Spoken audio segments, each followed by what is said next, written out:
Hello everyone, welcome to my channel. I'm going to show you how I made my spring cup. I needed to retire my fall cup for a few months, and so I designed my spring cup, and I'm going to show you how to make this in the video. It has some dried flowers on it, and I use the milk bath method on the top, the mica hatching on the bottom, and just some really sparkly glitter in the middle. I love this cup. I enjoy using it. It makes me happy, and I know when you make yours, it'll make you happy too. So give this video a thumbs up, give the cup a try, use the method, use your flowers, and have fun, and happy spring. Bye.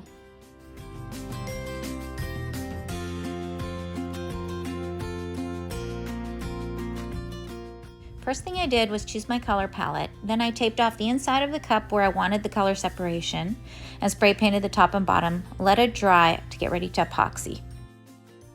I'm preparing my favorite epoxy, which is DIY epoxy. We're going to epoxy over the whole cup. Don't be concerned about the tape, we'll pull it off later. We're going to save a little bit of epoxy to put into 3 little individual cups and add our mica powders from the color palette that we've chosen to do the next step. Next, I'll do the bottom part while the epoxy is still wet. I've chosen my 2 micas, I've mixed them individually, and I've started the mica hatching method. I'll click a great video below for you to watch. And then I've also prepared some glitter into a separate cup that will match the center piece of the cup to accent in between the mica hatching.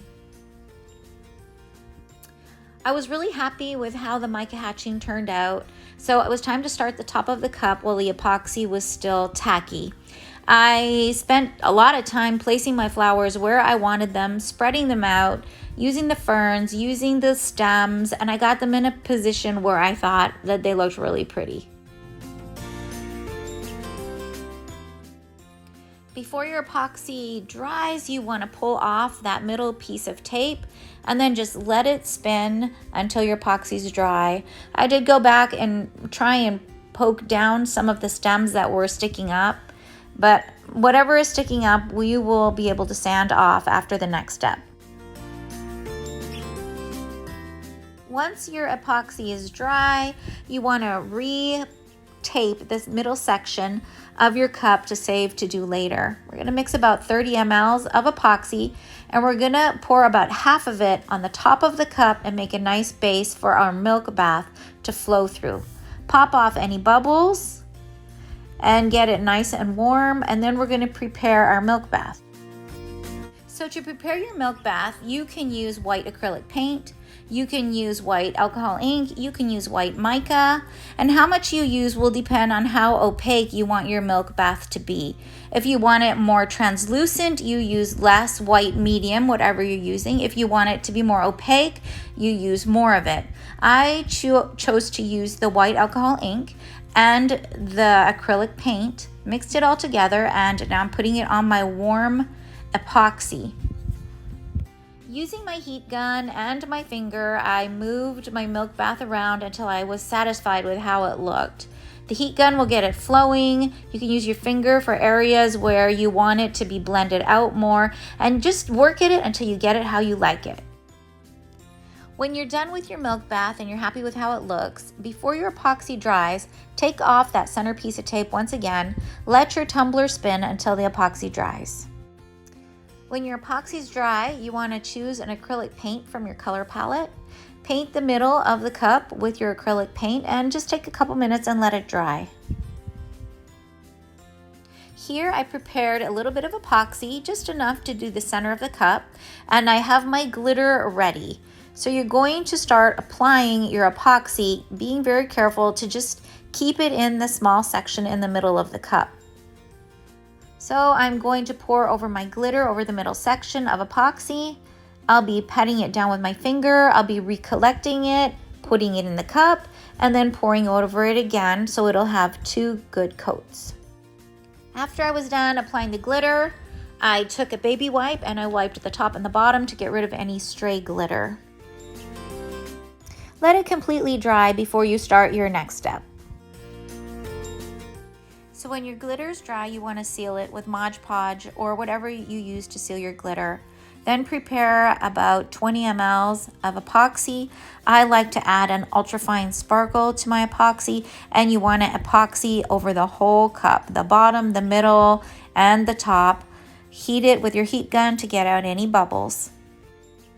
After the cup is dry, I use my Cricut blade to scrape off the edge of the cup and take off any epoxy that might have gotten on it. Then I take my sanding block and I sand the edge of the cup and expose a tiny bit of silver. I use a sanding block to smoothen out the cup, getting rid of any pokey bits that might be poking through the epoxy. And then I take my acetone and I clean the inside rim of the cup of any residue. Wash your cup off with Dawn dish soap and dry it good with some coffee filters for the next step. I picked out some washi tape that matched my color palette and I put it around the cup, covering the area where the glitter in the middle meets the top and the bottom, making the cup look nice and clean. To make sure my washi tape doesn't lift when I put epoxy on it, I use E6000. I put some on the cup and then I go back and forth over the edges with my finger. I have found this works much better than clear spray paint or any other sealant. Then I take a coffee filter and wipe it back and forth to just kind of dry it off. It works great. If you wanted to add a decal, you could do that before you put on your final coat of epoxy. I prefer it just like it is. I think it's beautiful like it is. I put a final coat of epoxy on it, I pop the bubbles with my heat gun, and then I cover it with a box I made because dust will inevitably find its way onto my cup, leaving those detestable bumps on it. Then it spins overnight and it's done. You may need to apply a second coat if you don't get the finish you want, but do keep in mind that some of the flowers will cause little bumps that are natural on your cup, especially the ones with the middle like the daisies, but it turned out beautiful and I love it. Well, I hope you liked that video. Put your questions or your comments below and I will get back to you. Go, be brave, you can do this. Go and make your tumbler and have a great day. Well, I hope you liked that video. Put your questions or your comments below and I will get back to you. Go, be brave, you can do this. Go and make your tumbler and have a great day.